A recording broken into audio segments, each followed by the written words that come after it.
fiainana.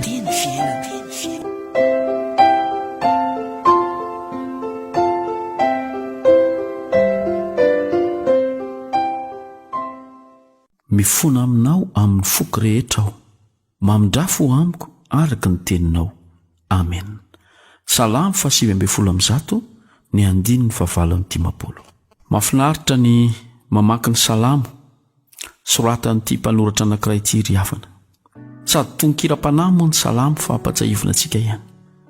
Sady mihira izy no mifona amin'Andriamanitra satria tsapany loatra fa tsy mendrika izy eo anatrehan'Andriamanitra. Tena mpanota, tena olon-dratsy, tena tsy tokony hifanatitava amin'Andriamanitra akory aza. Noho izany dia mifona ny mpanao salamo anankiray. Ary ianao koa va mba toy izany ry havana izay miaino izao teny fiainana amin'ity marain'ity izao. Izaho sy anao dia tsarovy fa samy mpanota, tsy mendrika eo anatrehan'Andriamanitra, olona mania, olona mandeha any amin'ny lalana tsy tokony andehanana. Noho izany ny tandrify antsika, ny tandrify anao dia ny mifona sy mibebaka eo anatrehan'Andriamanitra. Hoy ny lazain'ity mpanao salamo hoe mifona aminao ao Jehova amin'ny foko rehetra. Rehefa mifona amin'Andriamanitra ry havana, tsy hamolotra fotsiny izay mipetsopetso natao henon'ny olona manodidina hoe tena mibebaka raha anina.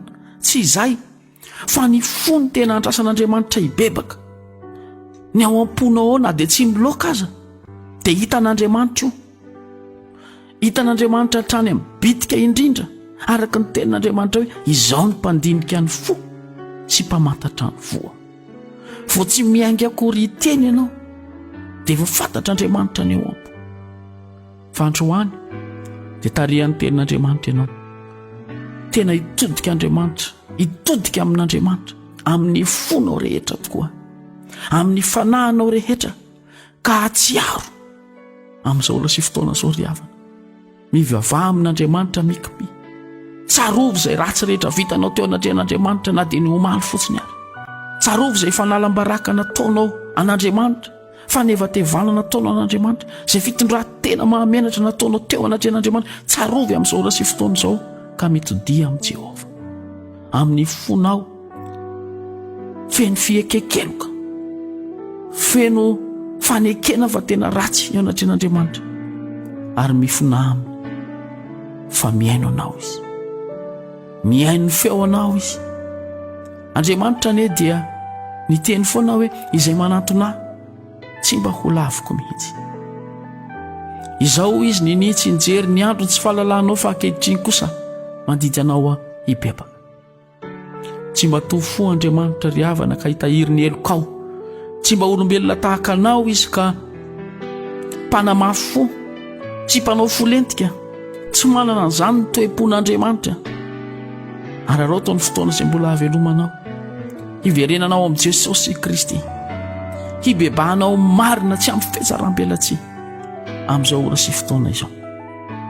Mamindrafo ho amiko araka ny teninao, hoy ny tenin'ity mpanao salamo ity. Andeha samy hitodika amin'ny tenin'Andriamanitra isika ry havana. Atsiaro fa izao Andriamanitra izao dia Andriamanitra mpamindra fo, Andriamanitra be famelan-keloka, Andriamanitra tsy mba mpitahiry heloka, Andriamanitra mpamindra fo maharitra. Dia apetra ao aminy ny zavatra rehetra ry havana, apetra ao aminy ny fiainanao rehetra. Fa raha milona ao amin'ny fahotana ianao dia tsy ho afabela amin'ity fiainana an-tany ity. Avitsoro ny fahotana. Apetra ao am-pelantanan'Andriamanitra ny faharatsianao rehetra, mba ho soloa ny fahamarinana hanananao fiainana mandrakizay.